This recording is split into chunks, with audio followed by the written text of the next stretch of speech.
I look back at my own past sometimes and wonder what I would have been if all that happened to me had not happened.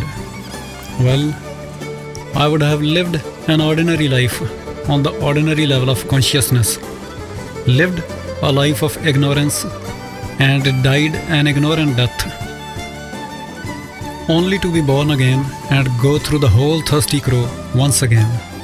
I am glad that my world fell apart when I was 17.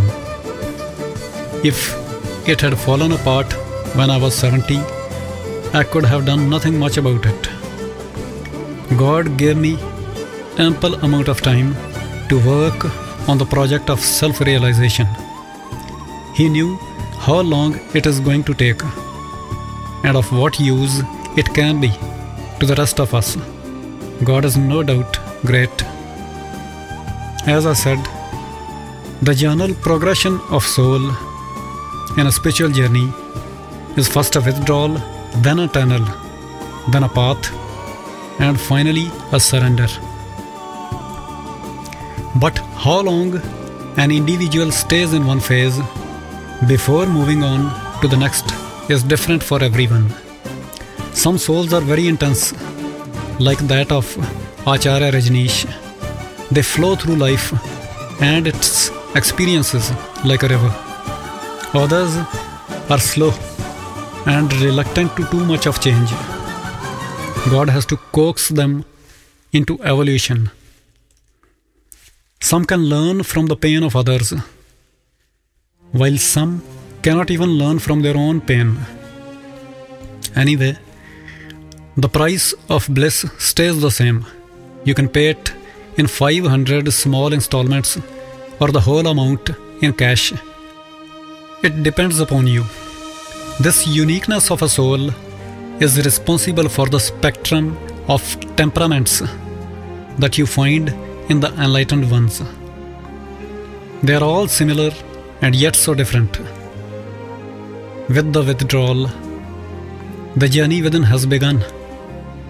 Once you have stayed there for a few years, you are sure that there is nothing on the outside and your only option is to keep on moving within.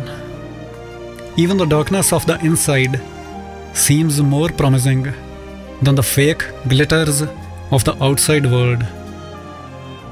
Even the gloom of being alone feels better than the shallow festivals of the crowd. You are absolutely sure that the crowd cannot answer your questions and solve your problem. You are miserable, but that misery reminds you that you are. You cannot afford to lose yourself in the crowd. This social boycott does not lessen your pain. It only increases it, solidifies it, and allows it to mature. I had forgotten a very important aspect of this transformation, the birth of a rebel. A spiritual quest is the greatest revolution a soul can participate in or volunteer for. Men have revolted to free their motherlands from foreign rulers, only to be enslaved by their own politicians decades later. But a soul, once freed, cannot be enslaved by anyone.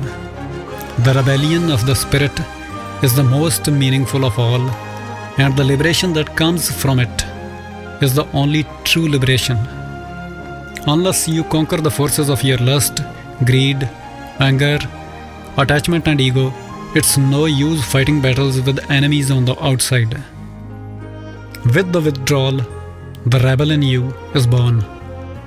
You want to rebel against all ideologies that cannot do something about your pain. You don't feel like following any religion, and you have absolutely no respect for ceremonial holiness. Unknowingly, you are creating space for the real thing. The withdrawal is the first quarter of the spiritual quest, and the spiritual quest is in actual the quest for authentic religion. The religion beyond all isms and all names. The nameless, as Lao Tzu calls it. The mass can never discover God. The mass can never find true religion. Because for that, you need a soul. And the mass doesn't have a soul. The greatest crimes are not committed by an individual. They are always committed by a mass. Because it doesn't have a soul. Withdrawing from the mass means you're asking for a soul. Your soul. You want to have a soul. No one ever found true religion by listening to sermons. They always found it by listening to the voice within. When you have cut yourself off from the noise of a crowd, you are able to hear a whisper inside. The whisper that can be trusted. The whisper of your source. Yogis in Tibet, who are serious about knowing all that can be known, go for an organized withdrawal called the retreat. They live in an isolated cave for 3 years, 3 months and 3 days, totally cut off from their fellow beings and the normal life. But whether you organize it for yourself or God organizes it for you, a withdrawal is a withdrawal. When they were interviewed, they revealed that inside the cave, the only thing that can trouble them is their own mind.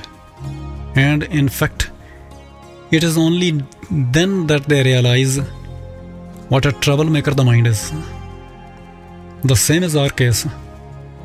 The first time you come face to face with your own mind is after a withdrawal. The truth is, we are unable to take that initial momentum of the mind and are soon looking for an escape from its encounters. You don't want the crowd, and you also don't want your mind. This is where all kinds of escapes like drugs, psychedelics, alcohol, and adventure creep in and rescue you from an almost impossible situation.